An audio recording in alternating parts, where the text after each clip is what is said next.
What's good, YouTube and Twitch? We're here on the 24-hour stream with Cimoooooooo! And we're gonna go over the top 10 cards that if they weren't, like, stuck in their archetype, or that were created in an archetype that just didn't suit them, that if they were more generic or, you know, capable of being in other archetypes, they would have been so much more insane. And our three honorable mention here are they're kind of similar. We've got Trishula Lavalval Chain and Daigusto Emerald, but they were all somewhat generic, so they weren't really stuck in their archetype, but they all came from archetypes that relatively did nothing. And the joke about ice barriers is always there. Lavalvals didn't do too much, and Daigustos, aka Gustos, they're missing on the map. But these being generic really kinds of it just backs them off from being locked into the top 10. So our number 10 slot here is the card that actually Simo likes kicking off this discussion, is Toon Table of Contents. Yeah, so Toon Table is a card that pretty much,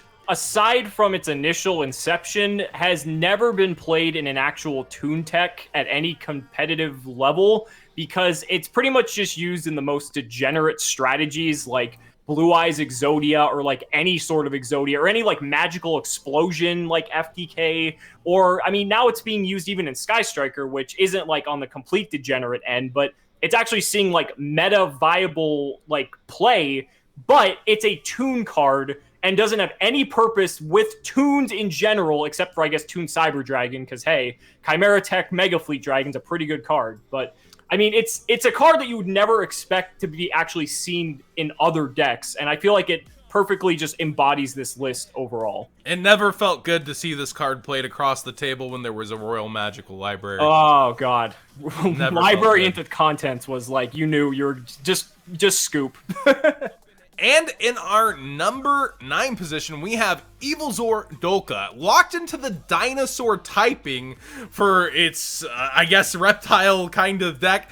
But even locked into the dinosaurs, just imagine what Dolka could do in another typing, such as zombies, being able to go and spam Omega, Omega, Omega in that zombie kind of typing, and then end on a negate, perhaps. It would have just been insane at certain points, and the locking was really needed. And even with that locking, you saw decks like Dino Rabbit pop out and abuse this card, playing and sacrificing, you know, the bricks of vanillas to your hand just for the power that Dolka and Lagia, honorable mention there too, Pendulum. offered. Ooh, can you rank 4 Pendulums? Pen 4 in Master Rule 3 and make double Dolka or Lagia Dolka pass. Speaking of pendulums, that leads us pretty well into our number 8 position here with Mist Valley Apex Avian. Just Not imagine, just imagine if this had the name Performapal Odd Eyes. Oh, that'd be terrifying, honestly.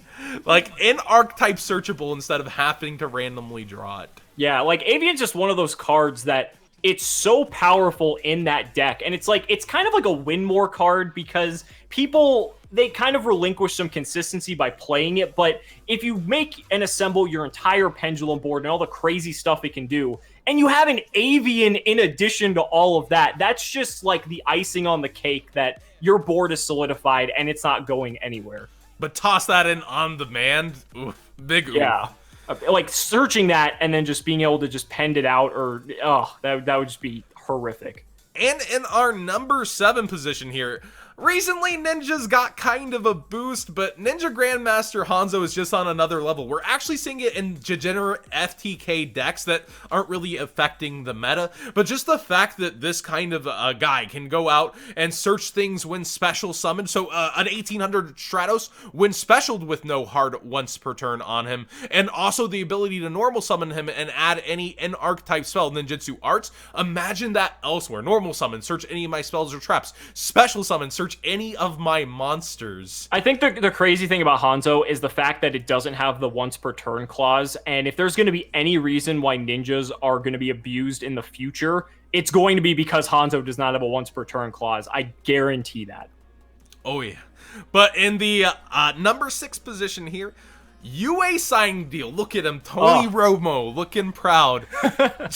Can you imagine the ability in any pendulum deck to special summon anything go ahead and link summon into Electromite in today's day and age, and then Pendulum whatever you wanted back out just for paying those life points? Like, just look at it this way. If you had a spell card that you could play in any deck that said, special summon a monster from your deck, but negate its effects, like, would you not play 3 of that card? The fact that this card actually makes UAs, like, semi-decent as an archetype. Like, I remember when I first saw this card, I was like, this is incredible. And I thought the very same thing that we're talking about in this video, that if it were in any other archetype, this would be, like, one of the craziest cards ever printed. But, going down the line into our number 5 position, Red Eyes, oh, you can all you want. Red Eyes Darkness Metal Dragon is by far the best card in its archetype, and from ages before anything saw play. This into Chaos Dragons, and you could even splash it into other decks. Foolish Burial, try to get it back. Whatever you wanted to do with this guy, he was insane. Yeah, this card is like, especially for people like you and I who played back in the day of like Chaos Dragons and stuff when this card was in its prime, this card was just terrifying. It's also a soft once per turn too, so it's like, if you have a way to get another one back, it's just like, just imagine a boss monster warrior, summon any warrior back from your graveyard. Yeah, like, there's so many possibilities with having a built-in monster reborn on like a 2800 body. It would just be ridiculous. And we've got here in the number 4 position, very locked, probably one of the best extra deck cards in terms of stun, Naturia Beast. Earth Tuner, one or more non-Earth Tuners. While it's not Naturia locked, it ends up Earth locked, which is where it deviates from a lot of the other cards that we showed you before that were honorable mentions. And this has just come back time and time again to find its way to just impact and become hyped as a stun card. People will play the worst Earth Tuners they can possibly come up with if there's a way for that deck to search and or special summon that tuner to the field just so they can make Nat Beast. Like, that just goes to show how strong this card is. So if it weren't Earth locked, or if it were like generic, or if it were in any other like different style of attribute, people would still find a way to make it happen, and it wouldn't deviate from the power that this card has.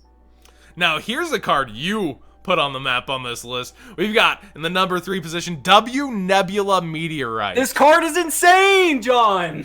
It is the nuts. Just like, okay, just read this card. It's basically like a book of Eclipse, and then you draw you're the one drawing cards, not your opponent, and then you get to special summon a level 7 or higher from your deck after doing all of that. Like, that is just ridiculous. Oh yeah, it's pretty insane. But in our number 2 spot, we have an even more insane card for you guys that's running a rampant today that people want on the ban list. It's Isolde, Two Tails of the Noble Knights. Warrior Lock. Now imagine if we had Isolde, as you put it, for every single typing. Yeah, so imagine a card of any type that basically gave you 2 arrows, and then you get to add another monster of that same type to your hand. It's just like, it would just be ridiculous. Like, yeah, sure, you can't use the card, but there's so many applications for something that generic and that simple. And like, yeah, Noble Knights are like teetering on this list in terms of like being like decent, because they've gotten like regional tops here and there. But I mean, I feel like this card just is a very perfect fit for this list, because, you know, the archetype never took off, and the power level, just the sheer power level that Isolde has, that people are crying out for its ban, that just goes to show that if it were in any other like type, it would just be nuts. Now, the number 1 position, something that was somewhat dear to your heart from the show, is Mischief of the Time Goddess. I literally had nightmares when they first announced that they were putting this in the TCG and didn't say it was Valkyrie specific, because this would have literally warped the game in ways that people do not realize. Yeah, even if you had added a clause like half all of their attacks, oh man, people would have. Yeah, exactly. Like, it could have been like put all their attacks to like 100 and the card's still good. Like, it's just like, there's so much value. You get 2 battle phases. You skip an entire turn, so all your once per turn effects become active again. It's like, it's a super poly in the sense that it's spell speed 4 and your opponent can't respond to it.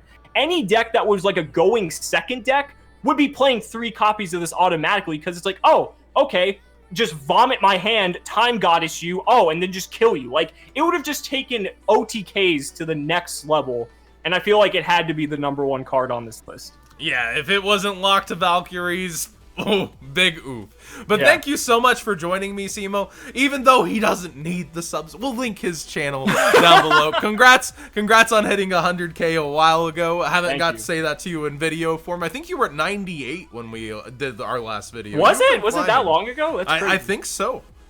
It's been about 3 months.